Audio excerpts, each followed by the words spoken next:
Assalamualaikum Ustadz. Benarkah musibah yang menimpa negeri Indonesia akhir-akhir ini karena kezoliman pemerintah? Wih, sadis gini pertanyaan ini.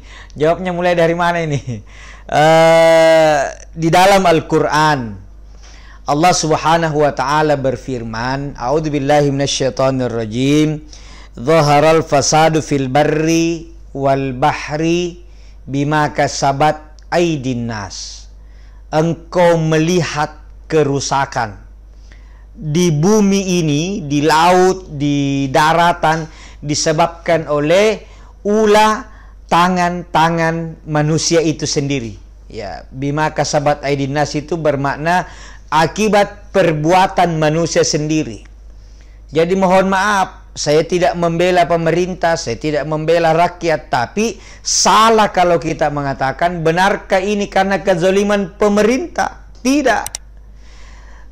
Terjadinya musibah, ya kemarin kita beruntun ini, mulai dari jatuhnya Sriwijaya Air, kemudian gempa di Sulbar, Mamuju, Majene, Manado banjir, Kalimantan Selatan, kemudian di Pekalongan, Gunung Semeru juga meletus. Pokoknya beruntun ini, Indonesia lagi dicuci.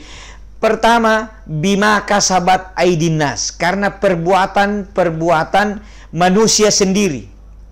Siapa itu manusia? Ia pemerintah, ia rakyat, polisi, penegak hukum, anggota DPR, jadi semuanya. Jangan main tunjuk ke depan. Pasti pemerintah yang zolim ini nah begini rakyat. Belum tentu. Siapa tahu rakyatnya juga bermaksiat. Jadi semuanya harus introspeksi diri. Pemerintah introspeksi diri. Jangan aniaya, jangan zolim, jangan sewenang-wenang. Rakyat juga jangan semena-mena, seenaknya saja mencaci. Siapa tahu musibah ini karena kita terlalu sering mencaci sesama, termasuk mencaci pemerintah. Bisa jadi karena kita sering mencaci pemerintah. Bisa jadi karena pemerintah zolim sama rakyatnya. Bisa jadi karena ulama-ulama, para mubalik sudah tidak ikhlas dalam berdakwah. Bisa jadi karena orang kaya sudah menghina para ulama dengan menganggap bisa dibeli. Jadi semuanya karena, bisa jadi karena maksiat merajalela, mungkarat di mana-mana, semuanya. Jadi kalau ada musibah seperti ini, kita kembali introspeksi diri. Karena yang ngeri itu peringatan Allah. Wattaqu fitnatallah la tusibannalladzina zalamu minkum khassatan. Khassah. Takutlah kepada musibah yang kalau dia datang bukan hanya menimpa orang-orang yang zalim khusus di antara kalian, tapi juga mengenai siapa saja. Jadi ayo jangan hanya menyalahkan pemerintah, jangan menyalahkan rakyat, rakyat jangan menyalahkan pemerintah, jangan menyalahkan penegak hukum, jangan menyalahkan siapa saja. Kalau ada musibah begini, kembali, boleh jadi ini gara-gara saya ini. Saya tidak bisa penentu kebijakan. Mungkin ibadah kita tidak ikhlas. Mungkin kita banyak bermaksiat. Mungkin kita lalai. Semuanya.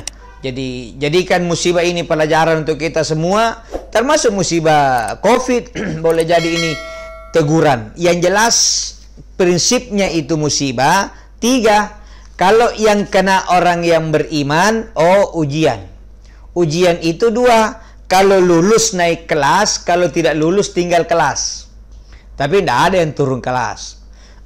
Itu kalau kena orang beriman. Yang kedua, kalau kena orang yang lalai, itu teguran. Ya, lalai, dia lupa, jauh dari Allah. Yang ketiga, kalau kena orang yang maksiat, yang zalim, yang mungkarat, itu hukuman. Nah, tentu dengan musibah ini kita berdoa, mudah-mudahan bukan hukuman. Mudah-mudahan bukan teguran, mudah-mudahan ujian untuk mengangkat derajat kita sebagai orang-orang yang beriman. Mudah-mudahan ada manfaatnya. Mohon maaf. Wallahu a'lam bishawab.